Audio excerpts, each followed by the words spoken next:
விஸ்வநாத தாஸ் அவர்களுக்கு கொடுத்த மரியாதையும் அடையாளமும் யாரும் இதுவரைக்கும் மறைக்க முடியாத ஒன்று. ஏனென்றால் நானும் அப்பாவும் நீங்களும் பேச்சாளர் ஆகலாம் என்ற ஒரு நிகழ்வு. அதுல விஸ்வநாத தாஸை பற்றி மிக அழகாக பேசியிருக்கிறார். சிறு வயதில் இருந்தே எனக்கு இதை போல தேச பக்தர்களின் கருத்துக்களை கேட்டு வளர்ந்ததனால்தான் நான் பாரதிய ஜனதா கட்சி என்று தேசிய கட்சியில் என்னை இணைத்துக் கொண்டேன். ஏனென்றால் எல்லோரும் என்னிடம் கேட்பார்கள், குமரி அனந்தனின் மகளாக இருந்து கொண்டு எப்படி பாஜகவில் இணைந்தீர்கள் என்று. குமரி அனந்தனின் மகளாக இருப்பதனால்தான் நான் பாஜகவில் இணைந்தேன் என்று சொல்றேன். ஏனென்றால் அது என் தந்தைக்கு விருப்பம் இல்லாமல் இருந்திருக்கலாம். ஆனால் ஒரு தேசிய கட்சி.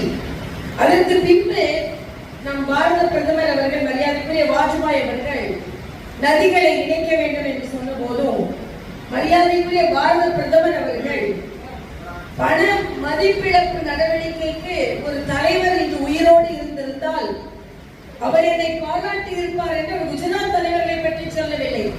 பெருந்தலைவர் காமராஜர் உயிரோடு இருந்திருந்தால் இந்த மோடி அவர்களை பாராட்டி இருப்பார் என்று மோடி அவர்களை சொன்னார்.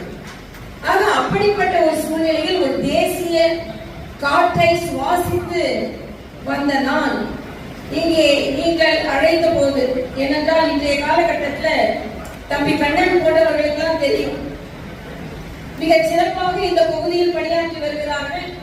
அவரும் அவர் சகோதரரும் இங்கே மக்களுக்கான பணியை செய்து வருகிறார்கள். அதற்கு நான் உங்களுக்கு எனது வணக்கத்தை நான் தெரிவித்துக் கொள்கிறேன்.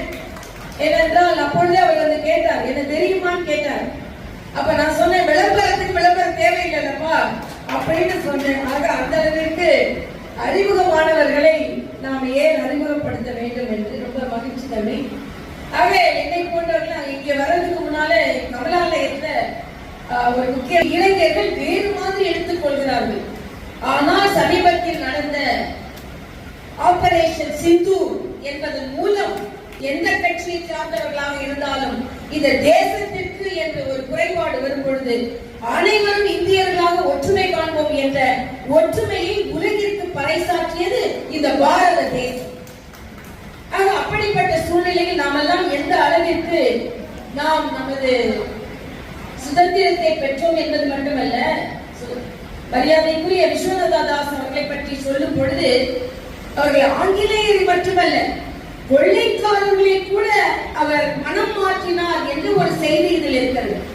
ஜம்புலிங்கம் என்ற கொள்ளைக்காரர் அவரது நாடகத்திற்கு வந்து இந்த தைரியத்தோடு இங்கே நாடகத்திற்கு வந்திருக்கிறீர்கள் என்று அவரது சமூக விரோத செயலை கூட எதையும் செய்யாமல், சொல்லாமல், விமர்சனம் செய்யாமல் அவர் அதை பற்றி பாடியவுடன் அவரே அந்த கொள்ளைக்காரரே வந்து என்னை மாற்றி விட்டீர்கள் என்று கண்ணீர் வடி